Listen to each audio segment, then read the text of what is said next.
तो चलिए शुरुआत करते हैं और इस हफ्ते का पहला योर स्टॉक का शो और आपको अपने सवाल हम तक पहुंचाने हैं अगर आप ये शो देख रहे हैं। देखिए, बाजार भले ही सपाट हो लेकिन आपको कमाई के नुस्खे और तरीके और समाधान देने के लिए हमारे एक्सपर्ट योर स्टॉक में हमारे साथ होते हैं और इसीलिए आपको बस करना इतना है कि अपने सवाल हम तक पहुंचाने हैं। सवाल आप कैसे पूछ सकते हैं? एक नंबर जो आपके हम स्क्रीन पे फ्लैश कर रहे हैं, SMS कर सकते हैं इस नंबर पर। आप चाहें तो व्हाट्सएप के जरिए भी अपने सवाल इस नंबर पर पहुंचा सकते हैं। हमारे एक्सपर्ट आपको आपके सवालों के जवाब भी देंगे। लेकिन चलिए बाजार का एक चेक ले लेते हैं और उसके बाद हमारे एक्सपर्ट के साथ जुड़ेंगे और बाजार पे बातचीत होगी, आपके स्टॉक स्पेसिफिक सवालों पर भी बातचीत होगी। ओके, तो बाजार काफी सपाट फिलहाल हमें दिखाई दे रहा है और 25,400 के आसपास हमें निफ्टी दिखाई दे रहा है। अगर आप सेंसेक्स की बात करें तो यहाँ पर भी हमें आज लगभग 100 अंकों के आसपास की कमजोरी फिलहाल दिखाई दे रही है। बैंक निफ्टी भी हम देख रहे हैं काफी सपाट कामकाज कर रहा है। एडवांस डिक्लाइन रेशियो से पता चलता है कि बाजार का मोमेंटम आखिर किस तरफ है। 1373 डिक्लाइंस है और 1241 हमें एडवांसेस फिलहाल यहाँ पे दिखाई दे रहे हैं। लेकिन इसके अलावा अगर आप ब्रॉडर मार्केट्स देखें तो ये भी आज काफ़ी हद तक हमें फ्लैट दिखाई दे रहे हैं। स्मॉल कैप आप देखिए काफ़ी फ्लैट, लेकिन लाल निशान में मिड कैप्स में भी हम देख रहे हैं काफ़ी फ्लैटिश कारोबार हो रहा है। सेक्टर वाइज भी आज एक्शन फिलहाल इतना नहीं।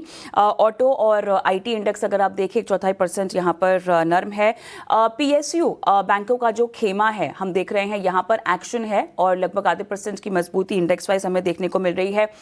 तगड़ा बिजनेस अपडेट क्योंकि हमें FMCG सेक्टर से आता हुआ दिखाई दिया है तो लगभग 1.5% की तेजी हमें यहां पर दिखाई दे रही है। तमाम काउंटर्स भी अगर हम FMCG के लिहाज से देखें, आपके स्क्रीन पर भी हम लेकर आएंगे, सभी में हमें लगभग 5% डाबर, इमामी, HUL अगर आप देखें, गोदरेज कंज्यूमर देखें तो यहाँ पर अच्छी खासी तेजी के साथ आज के सत्र में कारोबार होता हुआ दिखाई दे रहा है। और FMCG के अलावा आज हमें मेटल में काफ़ी हद तक मुनाफा वसूली, लगभग आधे % इंडेक्स वाइज यहाँ पर नीचे कारोबार हो रहा है। निफ्टी रियलिटी लगभग 1/4% यहाँ पर फिलहाल तेजी के साथ है, लेकिन काफ़ी क्वाइट मोमेंटम हमें पड़ता हुआ दिखाई दे रहा है। एक बार हीट मैप आपके स्क्रीन पर लेकर आएंगे और साथ ही निफ्टी लूजर्स और गेनर्स पर भी हम डालते हैं नजर। HUL FMCG काउंटर्स यहाँ पे क्लियरली आज टॉप में कारोबार कर रहे हैं। 2%, 1.5%, लगभग 1.25% और 1% हम देख रहे हैं। आइशर, जियो फाइनेंस लगभग 1.25%, एशियन पेंट्स लगभग 1.5%, HUL में लगभग 2.5% से ज़्यादा की तेजी के साथ कारोबार हो रहा है। और लूजर्स की सूची में BEL, Maruti Suzuki, UltraTech, Eternal, Tech Mahindra, Hindalco हम देख रहे हैं यहाँ पर कमजोरी के साथ कारोबार कर रहे हैं। BEL में 2% से ज़्यादा की कमजोरी के साथ कारोबार हो रहा है। स्टॉक स्पेसिफिक एक्शन भी आज बहुत ज़्यादा दिखाई दे रहा है। IT पैक नीचे है, लिहाजा सारे काउंटर्स में हम देख रहे हैं मुनाफा वसूली है। डिफेंस काउंटर्स में हम देख रहे हैं कि आज भारी मुनाफा वसूली का एक सेशन। Garden reach, Mazagon dock, Cochin shipyard 1.5 से 2% तक की कमजोरी के साथ कारोबार करते हुए दिखाई दे रहे हैं। सो ओवरऑल आज बाजार की काफी फ्लैट चाल अभी तक हमें दिखाई दे रही है, लेकिन योर स्टॉक में आपके स्टॉक स्पेसिफिक सवालों पर आपको मुनाफे की रणनीति हम देंगे। लक्ष्मीकांत शुक्ला ये सिक्योरिटी से हमारे साथ जुड़ गए हैं। लक्ष्मीकांत जी हाय, स्वागत है आपका योर स्टॉक में। और हफ्ते की शुरुआत काफी फ्लैट तो हो रही है, ये बताइए आपका वीकेंड कैसा था और उसके बाद बाजार की बात करते हैं, क्या कुछ किया? सुप्रभात कविता जी, सुप्रभात प्रशांत जी। वीकेंड अच्छा ही रहा। बारिश के मौसम में, सुहावने मौसम में हमने थोड़े से जो हमारे बीचेस है वहां पर रुक किया और वहां पर हमने अपना जो समय था व्यतीत किया अपना। तो वीकेंड काफी अच्छा गया। लेकिन जो मार्केट का अगर हम एक्शन की अगर बात करें तो वहां पर काफी म्यूटेड एक्शन देखने को मिल रहा है। पिछले मैं कहूंगा कि जब मार्केट में जो हमें ब्रेकआउट मिला था 78.6 फिबोनाची रिट्रेसमेंट के बाद, वहां पे लग रहा था कि अब हमें एक अच्छा खासा मोमेंटम देखने को मिलेगा। बट जैसे ही मार्केट 25,700 के आसपास पहुंचा तो वहां पर फिर हमें एक साइडवेज रेंज का मोमेंटम देखने को मिल रहा है। अगर हम डेली के चार्ट्स पर नजर डालते हैं तो वहां पर एक फॉलिंग चैनल का फॉर्मेशन बनता हुआ दिखाई दे रहा है। फ्राइडे को हमें लोअर लेवल्स पे बाइंग भी देखने को मिली थी। सबसे अच्छी बात यह है मार्केट के लिए, मार्केट ने अपने लोअर लेवल को डिफेंड किया हुआ है। जो हमारे सपोर्ट है 25,250 से लेकर 25,300, अभी मार्केट उसके ऊपर ट्रेड कर रहा है। बट अगर हम ऊपर की तरफ देख रहे हैं तो वहां पर हमें एक रेजिस्टेंस भी दिखाई दे रहे हैं 25,700 से लेकर 25,800 तक। तो जो मार्केट की चाल है काफी साइडवेज हो चुकी है और इसलिए जो बेचारे जो ट्रेडर्स हैं उनको उसका नुकसान भुगतना पड़ता है। क्योंकि जब मार्केट साइडवेज हो जाता है, इनडिसाइसिव हो जाता है, तो उनको ज्यादा अपॉर्चुनिटी नहीं मिलती है। और अगर हम ब्रॉडर मार्केट में भी देखें तो वही हाल ब्रॉडर मार्केट का भी रहा है। और निफ्टी स्मॉल कैप में तो काफी जो म्यूटेड एक्शन था वो हमें देखने को मिला। तो मुझे लगता है कि अभी हमें एक अपॉर्चुनिटी का वेट करना चाहिए। अगर हमें ब्रेक थ्रू मिलता है 25,600 700 के ऊपर, तभी बाइंग मोमेंटम को ग्रैब करने के लिए आगे बढ़ना चाहिए। और अगर 25,250 300 के नीचे अगर फिसलता है तो हमें शॉर्टिंग की अपॉर्चुनिटी ढूंढनी चाहिए। हालांकि अगर हम बैंक निफ्टी में डालते हैं तो बैंक निफ्टी का जो अपसाइड का स्ट्रक्चर है वो अभी भी इंटेक्ट है। बैंक निफ्टी ने 20 डीएमए लेवल को डिफेंड किया है, जो कि 56,500 के आसपास दिखाई दे रहा है। और जब तक इसके ऊपर बैंक निफ्टी ट्रेड करती है तब तक हमें अपसाइड के मोमेंटम देखने को मिल सकते हैं। अपर साइड के रेजिस्टेंस है वो 57,300 से लेकर 57,500 के आसपास दिखाई दे रहे हैं। उसके ऊपर ब्रेक थ्रू मिलता है तो देन आफ्टर मार्केट 58,000 58,400 की तरफ बैंक निफ्टी बढ़त बना सकती है। तो मुझे लगता है कि अभी हमें थोड़ा सा वेट एंड वॉच पे रहना चाहिए। अगर मार्केट के ऊपरी लेवल टूटते हैं तो लॉन्ग की अपॉर्चुनिटी तलाशनी चाहिए, और अगर नीचे के लेवल टूटते हैं तो हमें शॉर्टिंग की अपॉर्चुनिटी तलाशनी चाहिए। चलिए, तो ये है राय आपको मिलती हुई निफ्टी और बैंक निफ्टी दोनों पर। पहले कॉलर को अपने साथ जोड़ते हैं। रवि मेहता जी हमारे साथ इस वक्त जुड़े हैं। रवि जी गुड मॉर्निंग, कहां से बात कर रहे हैं? मैं करनाल हरियाणा से बोल रहा हूँ। पूछिए अपना सवाल एक बार। चलिए, मेरे पास 2-3 शेयरों की इंक्वायरी है। एक तो मेरे पास टाटा स्टील है, ठीक है। उसके 2300 शेयर मेरे पास हैं। ठीक है। 50 रुपये उसकी कॉस्ट है। कितना है? 50 रुपये। 53? 50, ओनली 50। अच्छा, ओनली 50। चलिए ठीक है। हाँ जी। दूसरा स्टॉक कौन सा है आपका? हटसन एग्रो। नहीं, हम आपने एसबीआई हम तक पहुंचाया हुआ है। हाँ जी, एसबीआई भी है मेरे पास। ठीक है, हटसन तो हमारे कवरेज में है या नहीं ये देखना पड़ेगा, लेकिन एसबीआई किस भाव पे आपने लिया है? 140। 140। चलिए, तो सबसे पहले तो आप दोनों ही स्टॉक में आपको बधाई, क्योंकि अच्छे लेवल पे आपने खरीदारी की है। तो लॉन्ग टर्म का ही नजरिया आप चाहते हैं? हाँ, मैं लॉन्ग टाइम में रहता हूँ। ठीक है, ठीक है। लक्ष्मीकांत जी, टाटा स्टील और एसबीआई, इन दो स्टॉक पे इनको राय दीजिए। टाटा स्टील की इनकी बाइंग 50 रुपए की है और जबरदस्त मुनाफा टाटा स्टील में भी इनको होता हुआ, और एसबीआई की इन्होंने 140 रुपए के आसपास खरीदारी की हुई है। यहां पर भी इनको फायदा होता हुआ नजर आ रहा है। लॉन्ग टर्म के खिलाड़ी हैं, बताइए इनको क्या राय होगी दोनों ही स्टॉक पे? चांद जी, सबसे पहले जो रवि जी को मैं बधाई देना चाहूंगा, उन्होंने बहुत ही निचले स्तर तक निचले लेवल पे बाइंग करके रखा है। और सबसे बड़ी दिक्कत की बात होती है कि जब आपको प्रॉफिट हो रहा होता है तब आप उसको जल्दी से एग्जिट करना चाहते हो, जो प्रॉफिट मिलता है उसे लेना चाहते हो। तो लेकिन यहाँ पर इन्होंने अपना पेशेंस दिखाया है, और वो पेशेंस का जो फ्रूट है या मैं कहूँ फल है वो उनको मिलता हुआ भी दिखाई दे रहा है। तो मुझे लगता है कि अभी भी एसबीआई और टाटा स्टील दोनों लॉन्ग टर्म्स के हिसाब से भी काफी अच्छे लेवल्स पर ट्रेड कर रहे हैं, और आने वाले समय में ये और आगे की तरफ बढ़त बनाएंगे। अगर मैं टाटा स्टील्स की बात करूं तो हमें कई दिनों में, अगर पिछले सेशंस पर अगर देखते हैं तो वहां पर हमें अपसाइड के मोमेंटम दिखाई दिए थे, और अभी भी टाटा स्टील्स में जो राउंडिंग बॉटम का फॉर्मेशन है अभी भी वो इंटेक्ट है। अभी कुछ 3 दिनों पहले वहां पर एक ब्रेकआउट देखने को मिला था 50 लेवल्स ऑफ 165, और अभी भी उसी के आसपास ही ट्रेड कर रहा है। तो मुझे लगता है कि जो अपसाइड के जो मोमेंटम है अभी भी टाटा स्टील में इंटेक्ट है।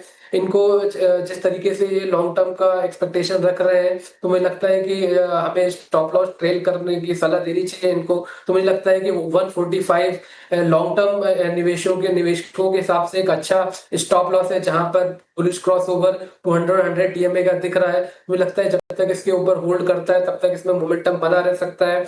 आने वाले समय में अगर टाटा स्टील 170 के लेवल के ऊपर एक डिसाइसिव ब्रेक थ्रू देता है, वहां से ये अपसाइड मोमेंटम को कंटिन्यू रख सकता है, और उस दौरान फिर ये 185 के जो उसके पिछले स्विंग आए वहां तक पहुंच सकता है। फिर एक बार फिर से इनको मैं, जब ये स्टॉक 185 190 तक पहुंचेगा तो एक बार फिर से रिकमेंड करूंगा कि फिर से सलाह लें 18 स्वदेश से। तो जैसे भी वहां पे स्ट्रक्चर होंगे उस हिसाब से इनको सलाह दी जाएगी।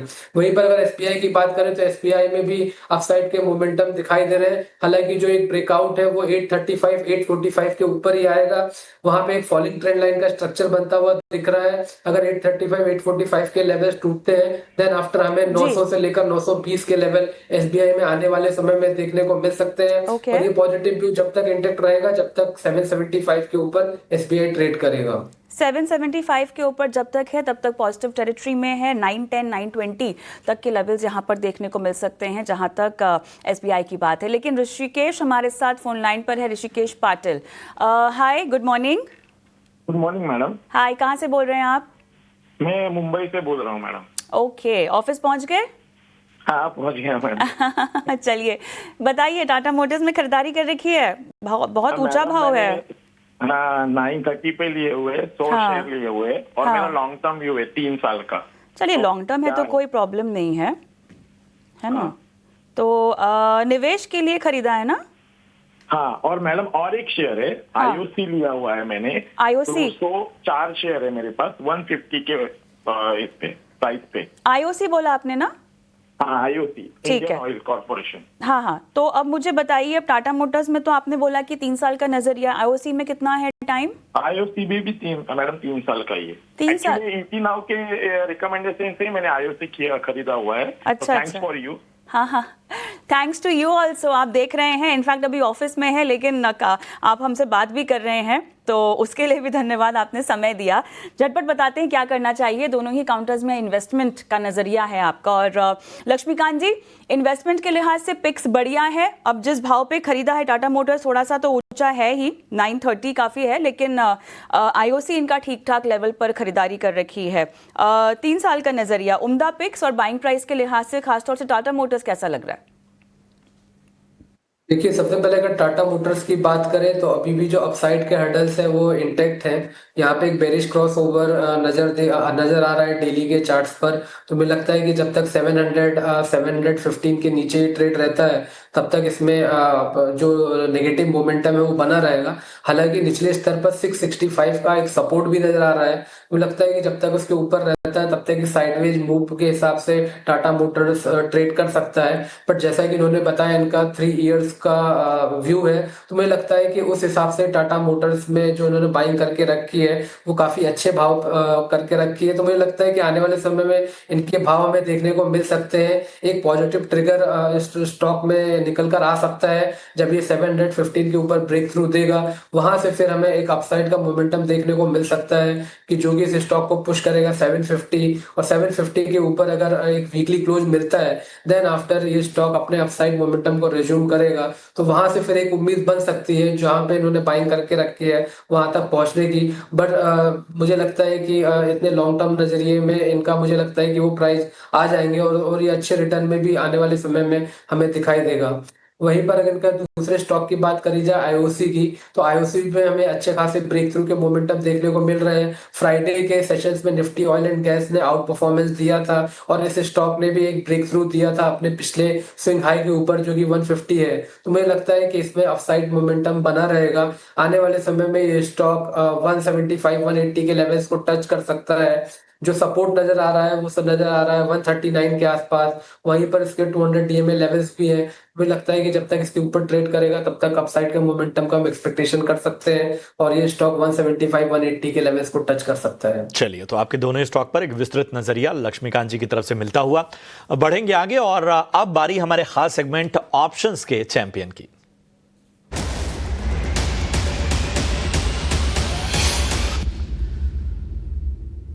और हमारे साथ जुड़ चुके हैं जेएम फाइनेंशियल के अक्षय भागवत जी। Akshay, good morning. प्रशांत बात कर रहा हूं। सबसे पहले बाजार पर एक नजरिया बताइए, आज बाजार आपको कैसा लग रहा है, उसके बाद अपनी कॉल्स भी दीजिए। जी, गुड मॉर्निंग प्रशांत जी। तो हिस्ट्री देखिए आप, तो फ्राइडे को एग्जैक्टली जो टेक्निकल सपोर्ट लेवल था 25,350 से 400, ये सपोर्ट जोन से कवर करा है। आज अगर आप ओपनिंग ट्रेड देखें तो थोड़े सपाट ट्रेडिंग सेशन दिख पा रहा है, बट कहीं ना कहीं स्टॉक स्पेसिफिक एक्शन या मार्केट ब्रेड देखे तो उम्मीद है कि इंडेक्स भी कहीं ना कहीं रिकवर कर जाएगा, क्योंकि हम सपोर्ट से फ्राइडे को रिकवर किए थे। तो 25,400 मोटा मोटी एक इंट्राडे सपोर्ट रहेगा और एक्सपेक्टेशन है कि वापस बाजार 25,600 से 750 तक ऊपर में एक रिकवरी या तेजी का एक हल्का हल्का सा रुक ये आने वाले हफ्ते में दिखा सकता है। ऑप्शन के चैंपियन के लिए स्टॉक चुना है डीएलएफ। तो रेट में डीएलएफ का जो प्राइस सेटअप है बहुत ही स्ट्रॉन्ग सेटअप है। 825 का एक अच्छा सपोर्ट है। हालांकि काफी दिनों से सपाट ट्रेड हो रहा है डीएलएफ, पर कहीं ना कहीं ये सपोर्ट जोन 825 830 से स्ट्रॉन्ग रिकवरी करेगा, ये हमारी उम्मीद है, जिसके चलते स्टॉक में 870 के जुलाई के लिए टारगेट बन पा रहे हैं। आपको रणनीति बनानी है इसमें ऑप्शन के जरिए, जहां पे 31 जुलाई एक्सपायरी की 840 स्ट्राइक की कॉल आपको करंट मार्केट प्राइस पे खरीदनी है। इस पे आपको टारगेट बना के चलना है। फर्स्ट टारगेट बनेगा 37, एक्सटेंडेड सेकंड टारगेट बन सकता है 45, और रिस्क मैनेजमेंट के तौर पे 15 का ऑप्शन प्रीमियम पे आपको स्टॉप लॉस बना के चलना है। तो एक अप्रोक्सीमेट प्रॉफिट में अगर इसमें मॉनिटरी टर्म्स में बताऊं तो 9,500 का प्रॉफिट आप ये ट्रेड में बना के चल सकते हैं, और स्टॉप लॉस आप 5,200 का मॉनिटरी स्टॉप लॉस ये ट्रेड में बना के चले। तो ये है राय आपको डीएलएफ पर मिलती हुई। अक्षय, बहुत बहुत शुक्रिया आपका। डीएलएफ 840 की कॉल खरीदनी है। 24 से 21 ये जो प्रीमियम है 21 से 24 वाला, उसमें आपको लेना है। लक्ष्य 37 से पहला और दूसरा 45 का। स्टॉप लॉस यहाँ पर 15 रुपये का रखना है। अधिकतम मुनाफा 9,500 तक का, नुकसान 5,200 तक का नजर आ सकता है। चलिए यहाँ रुकेंगे एक छोटे से ब्रेक के लिए, लेकिन ब्रेक पर जाने से पहले आपको ये एफएनओ जो डिस्ट्रेस डिस्क्लोजर है वो बता देते हैं कि 90% लोग नुकसान करते हैं एफएनओ ट्रेडिंग में। सोच समझकर ट्रेडिंग इनिशिएट करें और इसके साथ ही अपने वित्तीय सलाहकार, फाइनेंशियल एडवाइजर की मदद जरूर लें। वैसे आपको एक और अहम जानकारी। Welcome back. आप देख रहे हैं योर स्टॉक और नंबर्स आपके स्क्रीन पे झटपट फ्लैश हो गए हैं। देखिए इन नंबर्स पर आपको अपने स्टॉक स्पेसिफिक सवाल हमें भेज देने हैं। एसएमएस कर सकते हैं, व्हाट्सएप के जरिए सवाल भेज सकते हैं। लक्ष्मीकांत शुक्ला जी इस घंटे हमारे साथ जुड़े हुए हैं, जो आपके सवालों के जवाब भी दे रहे हैं।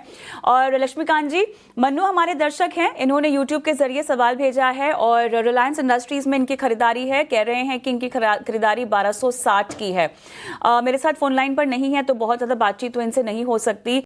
आई अज्यूम के इस लेवल पर खरीदारी कर रखी है तो इन्होंने जो है थोड़ा सा नजरिया अपना लंबा रखा हो निवेश के लिहाज से। पर हैविंग सेड दैट, मैं चाहती हूँ कि आप इनको शॉर्ट टर्म भी अगर कुछ महीनों के लिहाज से पोजिशनली कॉल देना चाहते हैं, टारगेट देना चाहते हैं, स्टॉप लॉस के साथ बताइए क्या आप रेकमेंड करेंगे? रिलायंस में अपसाइड के मोमेंटम बने हुए हैं। वीकली चार्ट्स पर हाई टॉप्स हायर बॉटम का फॉर्मेशन है। 2 हफ्तों पहले यहाँ पर एक पोलैंड फ्लैग का ब्रेकआउट देखने को मिला था 1425 के ऊपर, और उसके बाद एक अच्छी खासी बढ़त देखने को मिल रही है। अब रिलायंस का जो नेक्स्ट स्विंग हाई वह 1605 के आसपास दिखाई दे रहे हैं, तो मुझे लगता है कि वहां तक स्टॉक में बढ़त देखने को मिल सकती है। और अगर 1605 के लेवल्स के आसपास कंसोलिडेशन होता है और फिर उसके बाद अगर ब्रेक थ्रू मिलता है, देन आफ्टर फिर हमें वहां पर 1720 तक के भी लेवल्स देखने को मिल सकते हैं। तो मुझे लगता है कि रिलायंस में इनको बने रहना चाहिए। और जो सपोर्ट अभी नजर आ रहा है वो दिखाई दे रहा है 1440 के आसपास, जहां पे इसके 50 डी में लेवल्स भी है। तो मुझे लगता है कि 1440 के स्टॉप लॉस के साथ ये होल्ड कर सकते हैं और 1605 के एक्सपेक्टेड अपसाइड का मूवमेंट का वेट कर सकते हैं। और वहां पर अगर थोड़े पेशेंस के साथ ये होल्ड करते हैं तो देन आफ्टर हमें 1720 तक के भी लेवल्स रिलायंस में आने वाले समय में देखने को मिल सकते हैं। चलिए, तो ये है राय मिलती हुई रिलायंस पर इस वक्त आपको। चलिए बढ़ते आगे और एसके जैन साहब को अपने साथ जोड़ते हैं।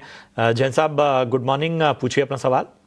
नमस्कार जी, मेरे पास में एनटीपीसी ग्रीन है 400 at 131 and PFC 35 at 438, long term view है। ठीक है, एनटीपीसी ग्रीन हमें देखना होगा कि शायद ये कवरेज में नहीं है, तो पीएफसी हमारे कवरेज में है। 438 की बाइंग है ना आपकी?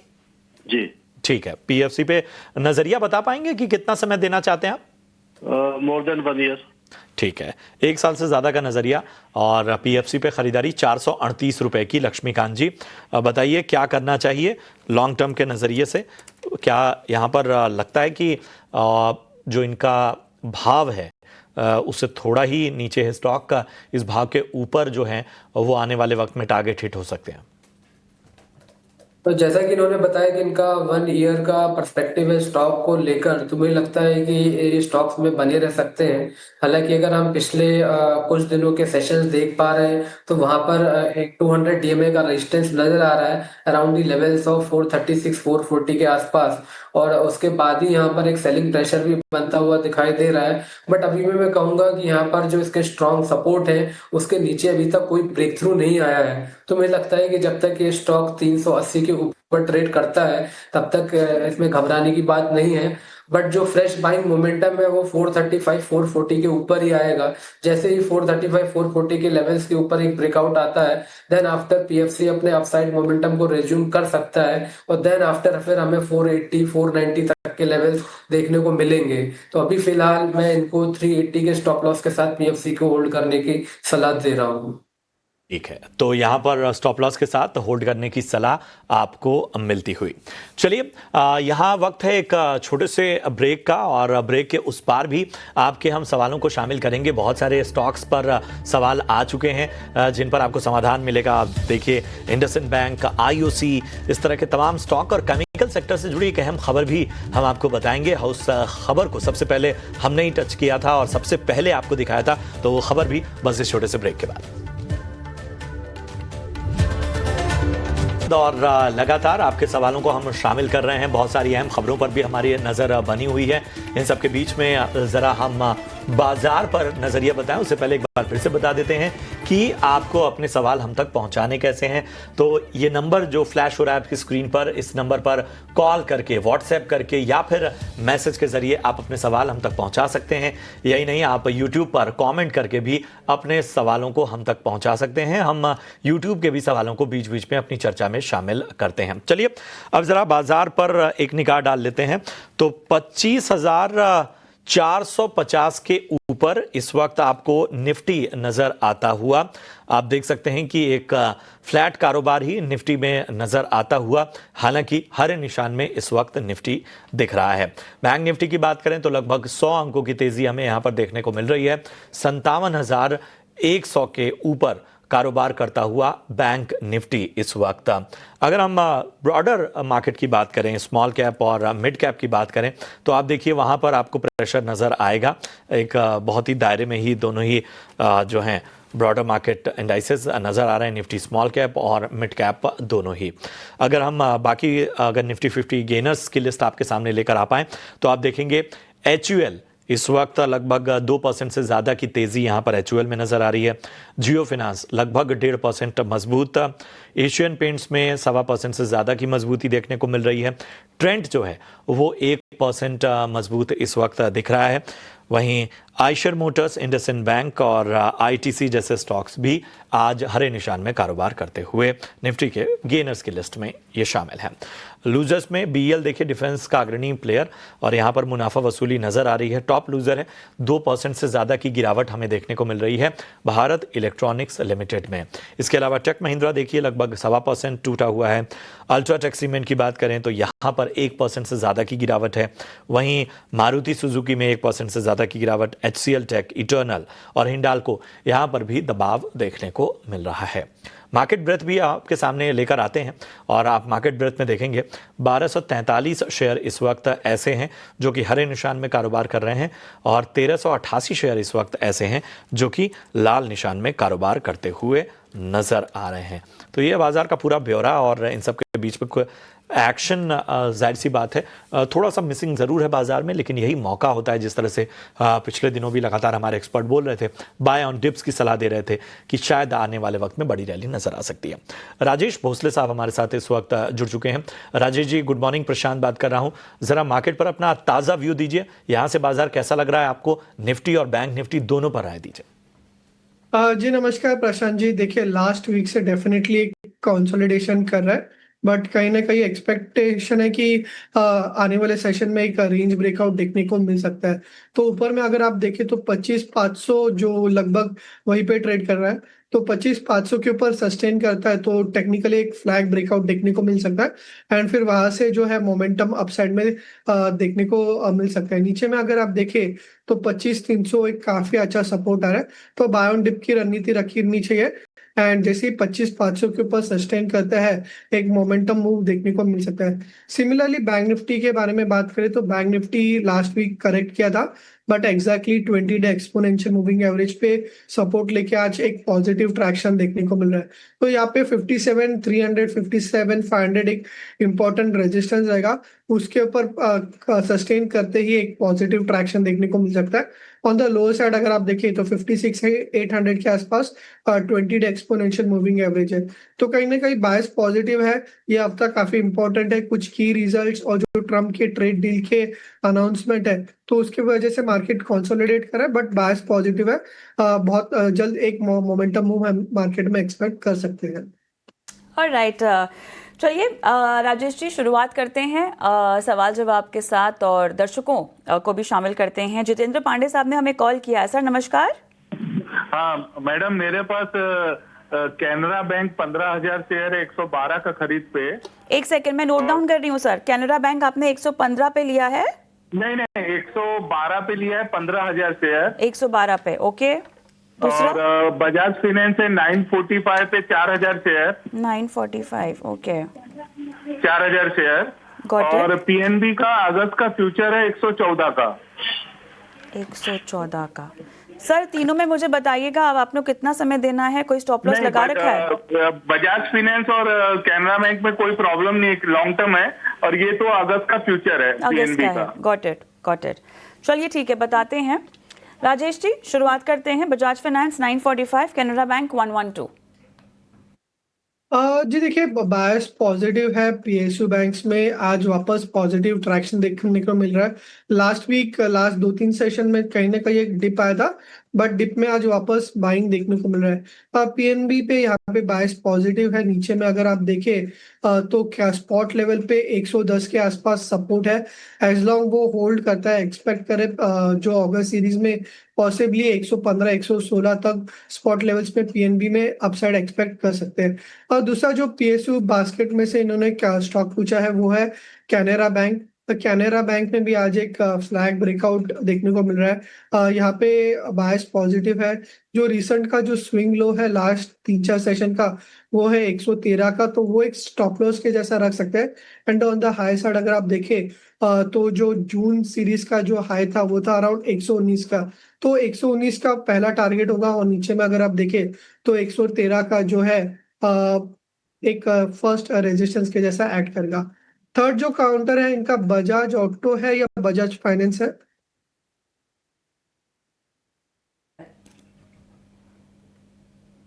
बजाज फाइनेंस है राजेश जी। देखिए, बजाज फाइनेंस एक रेंज में ही ट्रेड कर रहा है, कोई मेजर ट्रैक्शन देखने को नहीं मिल रहा है। अभी फिलहाल अगर आप देखें तो नीचे में 900 के आसपास का सपोर्ट है। And on the high side अगर आप देखें तो 960 एक रेजिस्टेंस है। 900 और 960 का रेंज है। ओवरऑल बायस पॉजिटिव है। 900 के स्टॉप लॉस से होल्ड रख सकते हैं। एंड जैसे 960 के ऊपर सस्टेन करता है इसमें एक अपसाइड देखने को मिल सकता है टुवर्ड्स 1050 लेवल्स। इनका बचा हुआ है 114।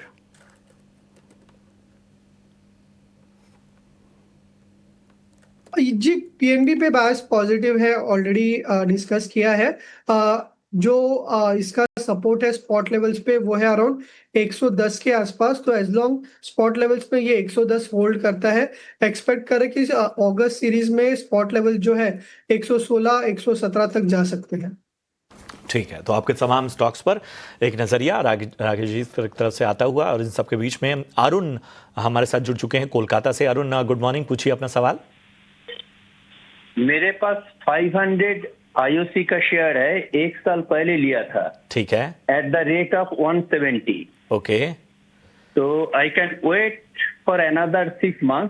क्या करना है इसमें? ठीक है, तो अरुण जी ने आईओसी लिया हुआ है राजेश जी। 170 रुपए के भाव पे इन्होंने खरीदारी की हुई है और 6 महीने का आगे का नजरिया चाहते हैं। बताइए क्या आईओसी पर आपकी राय बन रही है?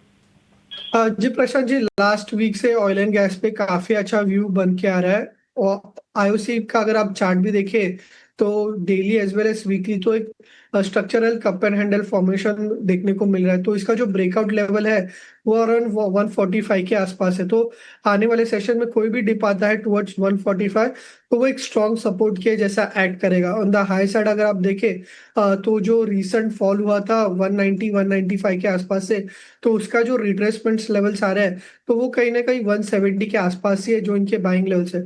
तो अभी फिलहाल बायस पॉजिटिव है। In case if in fact कोई डिप आता है 145 के आसपास तो वो एक बाइंग अपॉर्चुनिटी रहेगी। एंड ऊपर में अगर आप देखें तो 170 पहला टारगेट होगा एंड उसके बाद फॉलोडली 180 182 के टारगेट्स भी एक्सपेक्ट कर सकते हैं। तो बायस पॉजिटिव है, डिप में बाय करने की रणनीति रखनी चाहिए। करें आपको आईओसी पर ये सलाह दी जा रही है। यूट्यूब से इंडसइंड बैंक पर हमारे दर्शक का सवाल है और राजीव कुमार इनका नाम है और इन्होंने इंडसइंड में अपनी जो बाइंग प्राइस बता रखी है 1040 है और लगभग 1 साल तक ये होल्ड भी कर सकते हैं। बहुत ऊंचे भाव पर इन्होंने खरीदारी कर रखी है। राजेश जी क्या कहेंगे, पिछले 6 महीने में 1070 के ऊपर क्या ये स्टॉक गया है? जी देखिए, इंडसइंड बैंक काफी चर्चे में रहा है, काफी न्यूज बेस्ड है ये काउंटर और अंडर परफॉर्म कर रहा है। अभी फिलहाल तो शॉर्ट टर्म में कहीं ना कहीं एक बॉटम आउट संकेत दे रहा है। नीचे में अगर आप देखें तो 820 का एक बहुत ही इंपॉर्टेंट सपोर्ट है, तो 820 का स्टॉप लॉस रखे होल्ड रख सकते हैं। ऑन द हाई साइड अगर आप देखें तो 880 के आसपास का हडल है। जैसे 880 क्रॉस करता है तो इसमें एक ट्रैक्शन आ सकता है टुवर्ड्स 1000 से 1050 के आसपास। बट ये कोई भी बाउंस आता है 1050 के आसपास तो वहां पे एग्जिट करने की राय रहेगी from a long term perspective, क्योंकि ये जो काउंटर है ओवरऑल एक अंडर परफॉर्मिंग है। कोई भी बाउंस में जो है इसमें सेलिंग आ रहा है, तो फिलहाल के लिए वेट कीजिए। बट कोई भी मूव आता है टुवर्ड्स 1050 के आसपास तो वहां पे पोजीशंस को एग्जिट करना चाहिए। तो 1050 तक के लेवल का आपको वेट करना होगा और वहां से आपको एग्जिट करने की सलाह इंडसइंड बैंक पर मिलती हुई। राजकुमार सिंह हमारे साथ इस वक्त फोन लाइन पर जुड़े हुए हैं। राजकुमार जी पूछिए अपना सवाल। मैडम मैंने ट्रेंट लिया है 20 है मेरे पास 5400 के भाव पर। I can wait for 1 year. ठीक है, 5400 के भाव पे अच्छी इंटरेस्टिंग बाइंग है इनकी और 20 शेयर है इनके पास और अभी 1 साल और ट्रेंट में बने रहना चाहते हैं। बताइए राजेश जी क्या करना चाहिए ट्रेंट में 1 साल के नजरिए से? 5400 की इनकी बाइंग है। देखिए प्रशांत जी, लास्ट वीक जो है इस काउंटर में एक मेजर सेल ऑफ देखने को मिला था एंड जो क्लोजिंग थी वो काफी वीक थी। तो यहाँ से शॉर्ट टर्म में मेरे हिसाब से नेक्स्ट 2-3 मंथ्स जो है स्टॉक स्ट्रगल ही करता रहेगा। ऊपर में कोई भी बाउंस आएगा तो 6000 के आसपास एक बेरिश गैप रहेगा, तो 6000 के आसपास का एक स्टिफ रेजिस्टेंस है, वहां पे बाउंस आता है तो सेलिंग देखने को मिल सकता है।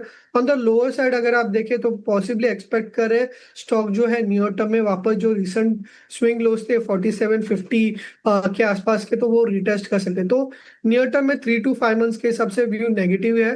तो सलाह यही होगी कि कोई भी बाउंस आता है, ये जो ब्रॉडर अपट्रेंड मार्केट में चल रहा है तो इसके चलते कोई भी बाउंस आता है तो बाउंस में एग्जिट करने की सलाह होगी। 6000 के आसपास का एक स्टिफ रेजिस्टेंस स्टॉक में दिखाई दे रहा है। राय आपको ट्रेंड पे इस वक्त मिलती हुई। सावधान हमारी बेहद खास मुहिम का जहां पे लगातार आपको आगाह कराते रहते हैं। हमारा मकसद यही है कि आपको उन एसएमई आईपीओ से सावधान कराएं जिसमें आपके पैसे डूब सकते हैं। हमारे सहयोगी शरद दुबे लगातार ऐसे एसएमई आईपीओ ढूंढ कर लाते हैं। तपन दोषी हमारे एक्सपर्ट और आपको मार्गदर्शन देने वाली वो आवाज जो आपको इस जोखिम से, इस नुकसान से बचाती है। तो चलिए शुरुआत करते हैं एसएमई आईपीओ और इस खास सेगमेंट की शुरुआत करते हैं। शरद दुबे मेरे साथ जुड़े हुए हैं स्टूडियो में, तपन दोषी भी हमारे साथ जुड़े हुए हैं। तपन आपका स्वागत है और आपके पास आऊंगी शरद, क्योंकि स्मार्ट एंड पावर सिस्टम्स की हम बात करने वाले हैं। बहुत सारे आईपीओज हैं, एक एक करके हम जाएंगे तपन, एक एक करके हम आपसे भी सलाह लेंगे। स्मार्ट एंड पावर सिस्टम से शुरुआत करते हैं आपकी बात। जी बिल्कुल कविता, इनके merchant banker Arihant capital services और कंपनी के बारे में अगर हम बात करें तो ऑफकोर्स पावर सेगमेंट में जो है कंपनी डील करती है, लेकिन बहुत कंसर्न्स आ रहे हैं। लेकिन हमारे एनालिसिस सिर्फ कंसर्न्स ही नहीं रहते, इनके पॉजिटिव्स भी रहते हैं। इन दोनों पे हमारी नज़र रहती है। सबसे पहले ऑफकोर्स बात करें तो कैश फ्लोज ये नेगेटिव साइड में ज़रूर देखने मिल रही है। डेट लेवल्स ये भी हायर साइड में है और एक इम्पोर्ट डिपेंडेंसी होता है कविता। यहाँ पे देखें तो बड़ा रिलायंस जो है आपको इम्पोर्ट्स और चाइना यहाँ से देखने मिल रहा है। अब चाइना से आता है तो फॉरेक्स रिस्क भी देखने मिलता है और इंटरेस्टिंगली प्रॉफिट मार्जिन बढ़ चुका है 2.8% से 6.3% हो गया 2 साल में। तो इसमें सवाल उठता है कि ये सस्टेन करेंगे कि नहीं। और लेकिन हालांकि प्राइसिंग आईपीओ का अट्रैक्टिव है अगर आप पीएस के साथ कंपेयर करें और एक सुपीरियर आरओई भी देखने मिल रहा है। ऑलराइट, लेकिन तपन की क्या राय है? तपन, जो फैक्टर्स यहाँ पे हाईलाइट किए हैं शरद ने, आप इनको कैसे देखते हैं, कैसे आंक रहे हैं, क्या राय होगी? उसमें मैं कुछ ऐड करना चाहूंगा कि देखिए अगर इनका जियोग्राफिकल कंसंट्रेशन भी देखे तो 72% हरियाणा और यूपी में ही है और टॉप 10 जो कस्टमर है ऑलमोस्ट उनका 33% रेवेन्यू वही ले रहे। अगर कैश फ्लो की बात करें तो वो नेगेटिव है, जो एक तरह से ना उनका रीजन वो भी है कि डेट टू इक्विटी रेशियो 0.4 है, थोड़ा मैनेजेबल, लेकिन धीरे धीरे वो बढ़ रहा है। ऑलमोस्ट 16 करोड़ के आसपास डेट है, तो इंटरेस्ट कॉस्ट भी बढ़ रहा है और काफी हद तक जैसे शरद ने बताया ना कि उनका इंपोर्ट चाइना से आ रहा है, तो वो जिस तरह से चाइना में अपने को पता है कि ना किस तरह से ना इंपोर्ट में वहाँ प्रॉब्लम आती है और फ्लक्चुएशन रहता है, तो वो एक बड़ा फॉरेक्स रिस्क भी है उनके पास।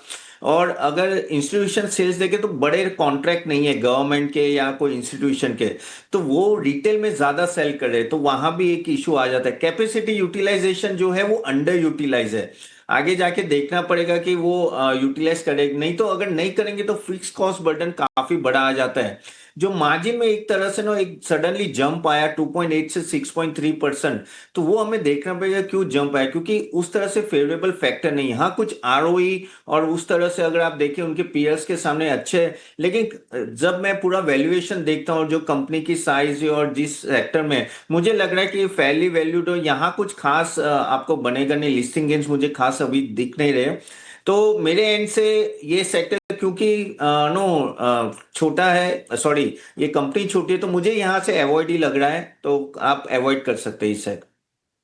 तो सिस्टम तपन जोशी के मुताबिक आप अवॉइड करें, जिन्होंने समझाइश दी है ऑपरेटिंग कैश फ्लो जो है वो नेगेटिव है, कर्ज में लगातार बढ़ोतरी है, तो ये काफी सारे सवाल हैं जो खड़े करते हैं। शरद, केमकार्ट इंडिया को लेकर भी आप कुछ रिसर्च लेकर आए हैं। जी बिल्कुल कविता, ये कंपनी जो है ऑफ कोर्स ट्रेडिंग में ज़्यादा है और कंपनी की बात करें तो इनके मर्चेंट बैंकर है स्मार्ट हॉरिजन कैपिटल एडवाइजर्स। कुछ व्यूज़ है जिस पे हमारी नज़र रहेगी। यहाँ पे देखें तो एक ट्रेडिंग वाली कंपनी है, इसमें कुछ खास मोट है नहीं। 95% ऑफ रेवेन्यू इनका लो मार्जिन बिजनेस पे आता है और लास्ट कंपनी के जैसा इस कंपनी में भी फॉरेक्स और इम्पोर्ट रिस्क भरा हुआ है। ऑफकोर्स यहाँ पे डिपेंडेंसी चाइना और यूएस में ज़्यादा है और प्रमोटर्स की बात करें तो एक सिमिलर लाइन ऑफ बिजनेस में कंपनी ये ऑपरेट भी कर रहे हैं। लेकिन चिंता की बात है, पैट सडन स्पाइक आया है यहाँ पे देखिए ऑलमोस्ट 7 करोड़ या 8 करोड़ का पैट था 2023 में, वो बढ़ के 24 करोड़ हो गया। अब ये क्या सस्टेनेबल रहेगा कि ऐसे आईपीओ के पहले ही आंकड़े पहले ही आपको दिखने लगे, इस पे भी कुछ सवाल उठ सकते हैं। और ऑफ कोर्स याद रखिए एक एसेट लाइट बिजनेस मॉडल भी है अगर इसकी पॉजिटिव्स के बारे में बात करें तो। ऑलराइट, तपन क्या ऐड करना चाहेंगे आप? जी, यहाँ जैसे शरद ने बताया ना, इसमें 1-2-3 चीज ऐड करना चाहूंगा। एक तो आईपीओ का जो भी पूरा प्रोसीडिंग होगा ना, वो पूरा वर्किंग कैपिटल में ही जाने वाला है। देखिए ये ट्रेडिंग बिजनेस है, इसमें कोई कह सकते हैं कि फ्रेगमेंटेड बिजनेस, काफी कोई भी एंटर कर सकता है। और यहाँ भी अगर आप देखो डिपेंडेंसी काफी हद तक चाइना यूएसए और वहां से ही आ रहा है, तो कुछ भी अगर ट्रेड डील में ऐसा तो ज्यादा इम्पैक्ट नहीं आएगा, लेकिन ऑफकोर्स जियोपॉलिटिकल और कुछ भी चाइना और यूएस के साथ इन लोगों के कुछ भी नेगोशिएशन में प्रॉब्लम, तो यहाँ डायरेक्ट प्रॉब्लम आ सकता है। अगर आप देखो तो ऑलमोस्ट 70% उनका कॉन्सेंट्रेशन महाराष्ट्र, गुजरात और दिल्ली में से ही है।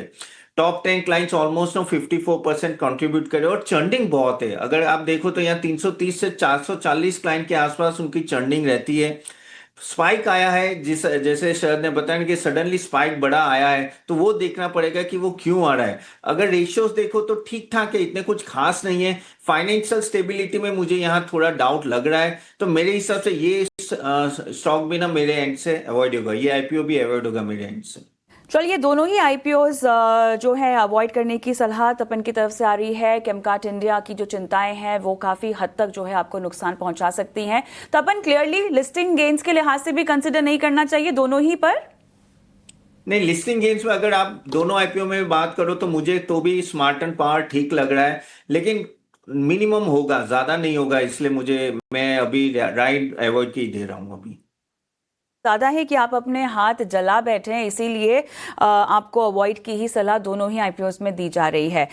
तपन, आपका बहुत बहुत धन्यवाद, आपने समय निकाला और आज राय दी इन एसएमई आईपीओस पर। लेकिन हमारे साथ शरद हमारे सहयोगी बने हुए हैं, क्योंकि केमिकल सेक्टर को लेकर जो खबर आई है उस पर इनको बातचीत करनी है, हमें इनसे बातचीत करनी है, दर्शकों को बताना है। तो केमिकल सेक्टर में हुआ ये है कि भारत को आत्मनिर्भर बनाने के लिए नीति आयोग ने बड़ा मास्टर प्लान अब तैयार कर लिया है। शरद तमाम डिटेल्स के साथ तो जुड़े हुए हैं। शरद, ये क्या मास्टर प्लान है और ओवरऑल सेक्टर को कितना बूस्ट मिलेगा, और साथ ही सेक्टर का एक क्लियर कट स्ट्रक्चरल शिफ्ट जो कि हो सकता है इस मास्टर प्लान सब में दिखाई दे, वो कितना अमल में आएगा? कविता, आपने बहुत सही कहा कि एक स्ट्रक्चरल शिफ्ट आ सकता है। एक बार दर्शकों को बता दें कि डेफिनेशन क्या होता है। नीति आयोग का जब भी डॉक्यूमेंट फॉर्मुलेट होता है, ये नीति होती है, टोटल फॉर्मुलेशन होता है, लेकिन ये नीति कहाँ से आती है? अलग अलग इकोसिस्टम से बात करते हैं, तो ये सारे लोग से फीडबैक लेने के बाद गवर्नमेंट बनाती है नीति आयोग का रिपोर्ट। अब ये रिपोर्ट जो है पार्लियामेंट में जाता है। अब ये पार्लियामेंट के बाद क्या होता है? अप्रूवल आता है एक्ट का।